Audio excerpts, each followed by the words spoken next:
Salam anak-anak Tuhan, kita jumpa lagi dalam renungan singkat atau pelajaran singkat kita pada hari ini. Keluaran 12 ayat 8, dagingnya harus dimakan mereka pada malam itu juga. Yang dipanggang mereka harus makan dengan roti yang tidak beragi beserta sayur pahit. Ya, yang saya mau katakan di sini, yang mau ajarkan di sini adalah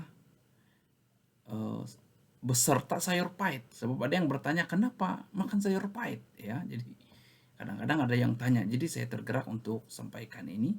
Ya, boleh menolong kita, mungkin menambah pengetahuan kita. Ya. Jadi orang Israel disuruh makan daging anak domba Paskah bersama sayur pahit. Itu di dalam Keluaran 12 ayat 8 dan juga ya ada dalam Bilangan 9 ayat yang ke-11 dia katakan ini. Ya, sayur pahit itu melambangkan perbudakan mereka di Mesir. Jadi makan sayur pahit itu maksud dia itu melambangkan ya, memberitahu mereka ini pernah diperbudak, ya mereka sudah keluar kan. Jadi betapa susahnya ya diperbudak itu, dipenjara ya, dikuasai, tidak bebas, betapa pahitnya hidup ini ya. Jadi di konteks sekarang ya bukan lagi diperbudak seperti bangsa Israel itu waktu itu Mesir, tapi sekarang ini ya di konteks sekarang ya kita diperbudak oleh dosa, kita dipenjara oleh dosa. Ya. Dan dosa ini tidak dengan kekuatan sendiri tidak mampu. Kita keluar dari perbudakan dosa, pemenjaraan dosa, penguasaan dosa ini. Roma 3 ayat 23 berkata, karena semua orang telah berbuat dosa dan kehilangan kemuliaan Allah, terpisah dengan Allah. Jadi di penjara dengan dosa, ya terpisah dengan Allah. Sebab buat dosa ialah maut, tapi kasih karunia Allah ialah hidup yang kekal dalam Kristus Yesus Tuhan kita.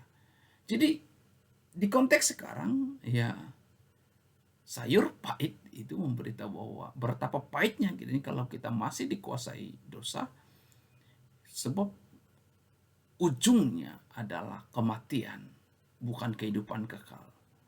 Tapi kita bersyukur ya, seperti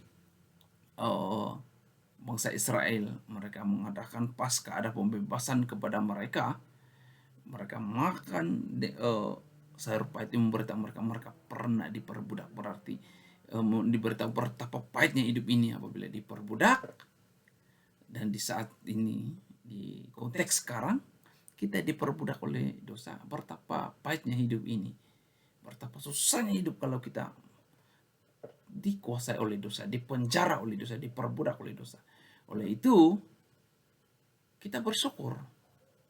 Kita yang sudah menerima Yesus sebagai Tuhan dan Juru Selamat, kita sudah dibebaskan.